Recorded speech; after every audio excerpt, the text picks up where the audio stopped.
Mr. Trump is a bully, and you do not give 1 inch to a bully. In that case, we cannot be learning this on the job. We are going to have a targeted retaliation that exerts maximum pain in the U.S. and does minimum harm to us. We're going to hit Trump's best friends. I will impose a 100% tariff on Teslas. I'm going to hit Wisconsin dairy. I'm going to hit Florida orange juice. And you are going to see a stock market reaction. There is the first signs in the United States now of the economic impact of the Trump policies. We will amplify that, and that will begin to create the leverage. And then I will call President Trump.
On the left, Frank Bayless, Chrystia Freeland, and Mark Carney will tackle for Mr. Trump is a bully, and you do not give 1 inch to a bully.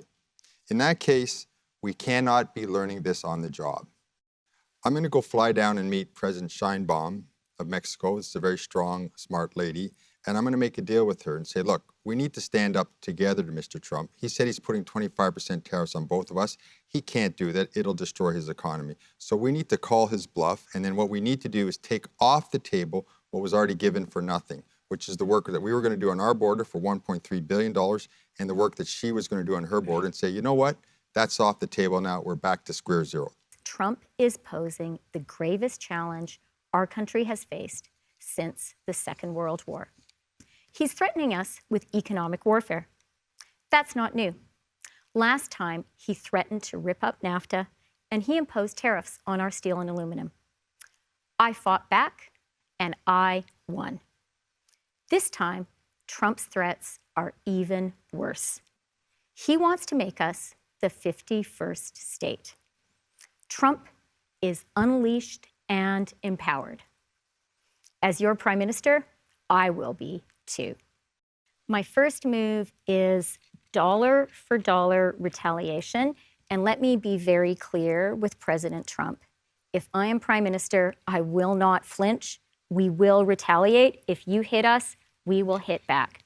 But our retaliation will be a lot smarter than their dumb tariffs. And it's the Wall Street Journal, usually a supporter of Trump, that described this Trump effort as dumb. Canada, by contrast, is going to be smart. We are going to have a targeted retaliation that exerts maximum pain in the U.S. and does minimum harm to us. We're going to hit Trump's best friends. I will impose a 100% tariff on Teslas. I'm going to hit Wisconsin dairy. I'm going to hit Florida orange juice. And you are going to see a stock market reaction. He did a deal with Putin for critical minerals in Ukraine. Who else has critical minerals? Canada. And so we need to understand what the US is trying to do here, but we also need to make sure that we are standing up for our sovereignty and for our economy. My very first move is to call a meeting with the Council of the Federation and bring the premiers together to make sure that we share our plan for Canada, because this is every single province and territory, every business leader in our country, every union leader, every single Canadian, and then to share the plan with the entire country, because Canadians deserve to know what we are doing. But let me start by being clear. We will never, ever be part of the United States in any way, shape, or form. We have to recognize that the Donald Trump of today is different than the Donald Trump of several years ago. Then his objective was to take more of our market. Now he wants to take our country. Dollar for dollar tariffs, maximum impact on the United States, minimal impact here in Canada. Thirdly, put them on notice on the broader aspects of our commercial relationship. We are their largest supplier of energy. We are their largest supplier of electricity. We are their largest supplier of uranium. I could go on, but I will exhaust all my time. There is the first signs in the United States now of the economic impact of the Trump policies. We will amplify that, and that will begin to create the leverage. And then I will call President Trump. We're on time with the tariffs, and it seems like that's moving along very rapidly. We've been mistreated very badly by many countries, not just Canada and Mexico.